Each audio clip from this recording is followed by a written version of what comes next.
నలుగురు ఐదుగురు ముఖ్యమంత్రులకి దగ్గరగా పనిచేస్తారు. కానీ రేవంత్ రెడ్డి గారు ఒక ఆమడ దూరంలో ఉన్నటువంటి మనిషి ఏం ఆలోచిస్తున్నాడు, వారి ఉద్దేశం ఏంటి, వారి ఇంటెన్షన్ ఏంటి, వారి పరిస్థితులు ఏంటి అన్నీ తెలుసుకొని ఈ 14 నెలల్లో తెలంగాణ రాష్ట్రంలో విప్లవం తీసుకొచ్చినటువంటి విప్లవ నాయకుడుగా మన భారతదేశంలో ఇవాళ గుర్తించారు. సామాజికంగా అట్టడుగున ఉన్నటువంటి ఎస్సీ ఎస్టీ బీసీ మైనార్టీలకి 56 ఇంటిగ్రేటెడ్ రెసిడెన్షియల్ స్కూల్స్ పెట్టి ఒక్కొక్క స్కూల్కి 200 కోట్ల రూపాయలు పెట్టి ఒక స్కూల్లో 2600 మంది 5వ తరగతి నుంచి ఇంటర్మీడియట్ దాకా చదివి కులం మతానికి సంబంధించిన పూర్తిగా వాసన లేకుండా చేసి సమాజంలోకి వచ్చి మొత్తం సమాజంలో ఒక కొత్త మార్పుని కొత్త విప్లవాన్ని తీసుకొని రావడానికి రేవంత్ రెడ్డి గారు కృషి చేస్తున్నాడనడానికి ఇది పెద్ద నిదర్శనం.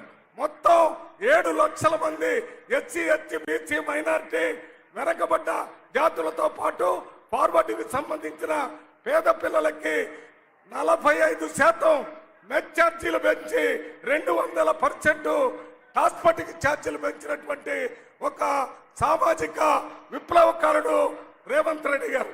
అంతేకాకుండా ఆయన ముఖ్యమంత్రి కాకముందు చాలా మంది అనుకున్నారు ఈయన ప్రతిపక్షంలో ఉన్నప్పుడు నిప్పులు చెరుగుతూ ఎవరైనా తప్పు చేస్తే ముఖ్యంగా బీఆర్ఎస్ పార్టీ బీజేపీ పార్టీ చేసినటువంటి తప్పుల్ని ప్రజల ముందు స్పష్టంగా తెలియజేస్తూ మాట్లాడినటువంటి విధానానికి ఇప్పుడు ముఖ్యమంత్రి అయిన తర్వాత ఆయన ఉప ముఖ్యమంత్రి ఇతర మంత్రివర్యులు అందరినీ ఒక టీములాగా ఆయన టీములో ఫస్ట్ పర్సన్ గా ఉండి అందరినీ కలుపుకొని పోతున్నాడు.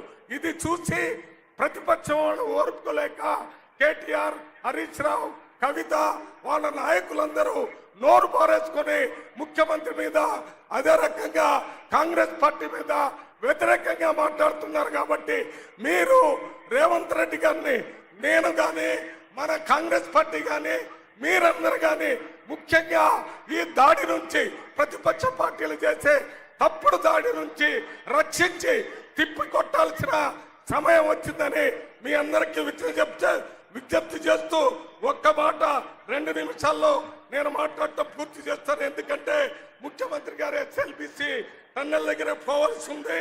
అందువల్ల నేను ఎక్కువగా మాట్లాడలేను. ఒక్క మాటలో చెప్పాలంటే మనకు ఒక తండ్రిలాగా ఒక అన్నలాగా మన సొంత కుటుంబ సభ్యుల్ని ఏ రకంగా చూసుకుంటారో ఆయన దగ్గర ఒక కృతజ్ఞతా భావం ఉంది. ఇవాళ ఆయన చదువుకునేటప్పుడు ఏ ఇంట్లో అద్దెకున్నాడో ఆ ఇంటికి వెళ్ళి అక్కడ ఉన్న బోయ కుటుంబానికి సంబంధించిన అందరినీ పలకరించి అక్క తమ్ముళ్లాగా మాట్లాడటమే కాకుండా 300-400 మంది ఆయన హై స్కూలు కాలేజీ చదువుకున్న వాళ్ళందరినీ ఈ క్యాంప్ ఆఫీస్ లో కూర్చొని మరి భోజనం పెట్టి అందరితో మాట్లాడారంటే ఎవరైనా ఆయనతో స్నేహంగా ఉన్నా లేక ఆయనతో మంచి పని చేసిన వాళ్ళందరినీ జీవితాంతం గుర్తుంచుకునేటటువంటి గొప్ప నాయకుడు రేవంత్ రెడ్డి గారు. రేవంత్ రెడ్డి గారు ఈ లక్షణం వల్లనే ఇవాళ ముఖ్యమంత్రిగా పనిచేయటమే కాకుండా మొన్న గాంధీ భవన్ లో మాట్లాడుతూ ఒక మాట చెప్పాడు. మన రాష్ట్రంలో కాంగ్రెస్ పార్టీని తెచ్చి రేవంత్ రెడ్డి గారిని ఏ రకంగా ముఖ్యమంత్రిని చేశామో రేపొచ్చే పార్లమెంట్ ఎన్నికల్లో తెలంగాణలో ఉన్న ప్రజలందరూ కూడా రాహుల్ గాంధీని ప్రధానమంత్రిగా చేయాలని మాట ఇచ్చి మార్గనిర్దేశం చేసినటువంటి వ్యక్తి మన రేవంత్ రెడ్డి గారు. ఇవాళ రాష్ట్రంలో రేవంత్ రెడ్డి గారు మన మల్లు భట్టి విక్రమార్క గారు అన్నదమ్ముల్లాగా వారి కులం వేరైనా ఆలోచన విధానం ఒకటే.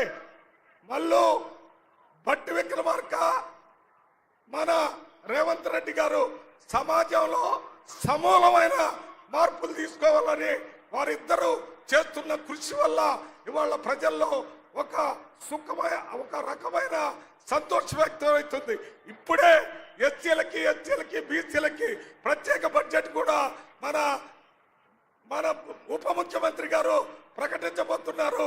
ముఖ్యమంత్రి గారితో మాట్లాడి ఇప్పుడు నేను రెండు విషయాలు స్టేట్ బ్యాంక్ ఆఫ్ ఇండియా సంబంధించిన chairman managing director Srinivas Shetty గారు, ఆయన వనపర్తి, ఈ వనపర్తిలోనే ఆయన పుట్టి ఇక్కడ చదువుకొని స్టేట్ బ్యాంక్ ఆఫ్ ఇండియాకి చైర్మన్ అయ్యాడు. ఆయన ఈ ప్రాంతం మీద ఉన్న ప్రేమతోని మన నాగర్ కర్నూలు పార్లమెంటులో 6 కొత్త స్టేట్ బ్యాంక్ ఆఫ్ ఇండియా బ్రాంచ్లు నిన్న మొన్ననే శాంక్షన్ చేశారు. చిన్నమ్మాయి కొల్లాపూరు, అలంపూర్, కాస్ రోడ్ అలంపూరు, కంచరావుపల్లి కొల్లాపూరు, పెద్ద కొత్తపల్లి కొల్లాపూరు, చిట్యాల, వనపర్తి మార్కెట్ యార్డ్, ఇవన్నీ మన ఎస్బీఐ కొత్త బ్రాంచ్లు. ఇవి కాకుండా ఎస్బీఐ కస్టమర్ సర్వీసెస్ పాయింట్స్ అని ఒక 15 అమ్మటిపల్లి, వెల్టూర్, రంగాపూర్, ఇన్లోల్, మేడిపూర్, గట్టిప్పలపల్లి, ఊరుకొండ, రవిచెర్ల, ఇర్విన్, మెజోర్ల, మామిడిపేట, పెద్దగూడెం, జంగం